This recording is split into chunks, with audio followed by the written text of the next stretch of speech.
회사 입장에서 사실 너무 그러고 싶을 거예요. 결국에는 해고를 포함해서 그냥 온갖 징계들을 정당성이 인정이 되어야 된다는 건데요. 회사에 상당한 명분과 많은 증거들이 필요합니다.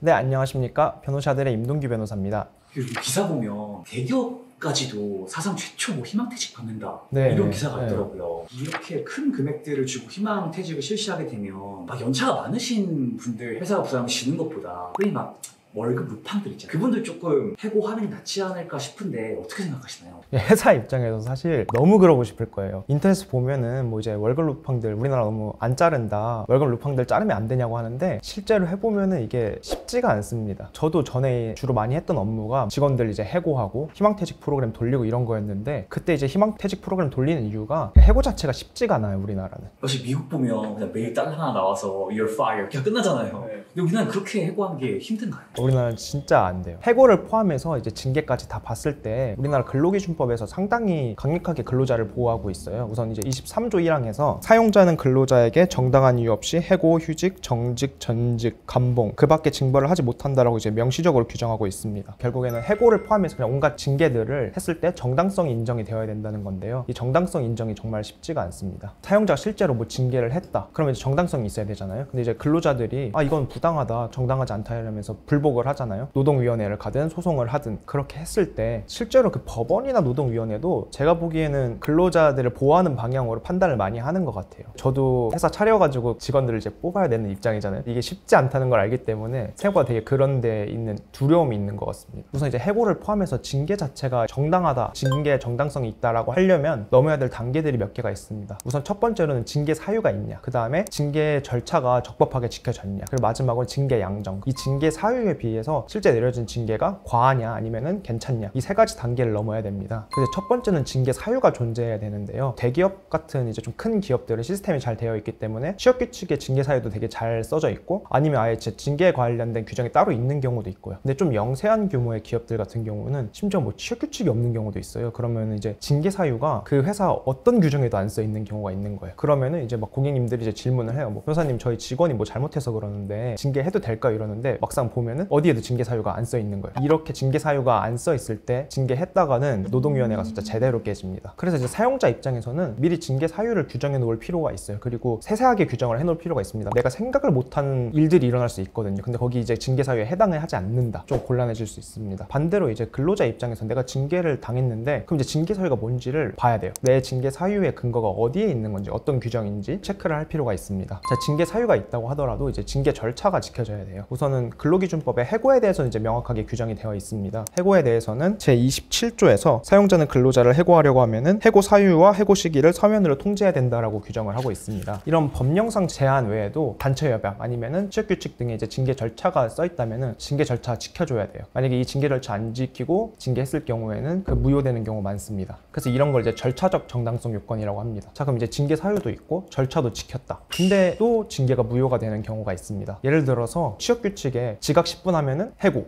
이렇게 써 있다고 쳐봐요. 근데 이거 이렇게 해서 만약 지각 10분에서 해고했다고 했을 때 이게 정당하다고 볼 수 있을 거예요. 아마 특별한 사정이 있는 거 아닌 이상은 무조건 이거 무효될 거예요. 그래서 대법원은 이제 뭐 징계 사유가 있다면은 어떤 징계를 할지는 원칙적으로는 뭐 징계권자의 재량이다. 근데 그거 네 맘대로 하라는 뜻이 아니라 일반적인 사회적 관념에 상당하게 맞게 해야 된다라고 이제 판시를 하고 있습니다. 그런데 이 단계에서 생각보다 징계가 진짜 많이 깨져요. 우선 해고가 진짜 쉽지가 않습니다. 제가 본 사례에서는 횡령을 했다, 성범죄를 저질렀다, 근데도 뭔가 조금 참작할 상황이 있으면 해고가 무효가 되는 경우가 많습니다. 이런 범죄가 아니라 일반적인 사유라면은 더더욱 쉽지 않고요. 능력 부족, 태도 불량 이런 걸로 해고하려면은 진짜 힘들고, 이런 걸로 해고하기 위해서는 회사에 상당한 명분과 그걸 뒷받침하는 많은 증거들이 필요합니다. 그래서 이 모든 과정이 이제 다 오케이, 다 통과가 돼야지 징계 또는 해고가 정당하다라고 판단이 나게 됩니다. 자, 그럼 이제 내가 부당한 징계를 받은 당사자라면 어떻게 할까요? 거기에 대해 불복을 해야 되는데 소송을 제기하는 방법도 있지만 일반적으로는 이제 노동위원회에 부당해고 등 구제 신청을 많이 하게 됩니다. 이건 이제 30일 내에 해야 되고요. 그럼 이제 뭐 노동위원회에서 뭐 서면도 내고, 그리고 뭐 조사도 나오고, 그리고 최종적으로 뭐 다 불러가지고 당사자들 불러서 신문기일에 신문하고 거의 그 당일에 결과가 나와요. 여기서 부당해고로 판단이 됐다. 그러면 이제 해고가 무효가 되는 겁니다. 그랬을 때 길게 끌 수도 있거든요. 예를 들어서 지방노동위원회하고 중앙노동위원회하고 소송까지 가가지고선 한 1년 정도 끌었다고 쳐봐요. 근데 만약에 해고가 무효가 됐다. 그러면 이제 이 해고는 없는 거란 말이에요. 그러면은 해고했던 시점에 이 사람은 사람은 해고당했으니까 회사를 안 갔겠죠. 하지만 원래 정상적으로 갈 수 있었던 거예요. 그러면 이건 회사 때문에 회사를 못 간 거기 때문에 그 기간 동안의 월급이랑 이자까지 쳐서 다 줘야 됩니다. 최근에 뭐 쿠팡 케이스 보면 4년까지 끈 경우도 있거든요. 그럼 이제 4년치 월급, 그러니까 회사로서도 잘못 해고를 했을 때 그걸 지게 되면은 진짜 큰 부담이 될 수밖에 없습니다. 그렇기 때문에 이제 사용자 입장에서는 징계 처분을 하려고 했을 때 그 세 단계 정말 다 이루어질 수 있는지를 꼭 체크할 필요가 있어요. 예를 들어서 뭐 해고가 아니더라도 정직이라고 하더라도 정직 3개월 해서 이제 월급 안 줬는데 거기서도 이제 또 부당하다고 나오면은 그 월급 줘야 되거든요. 뭐 이런 식으로 회사가 체크할 것들도 많고, 반대로 내가 이제 부당하게 징계를 받은 당사자라면은 내 권리를 보호받기 위해서 꼭 다툴 수 있는 여지가 있는지 상담을 받을 필요가 있습니다.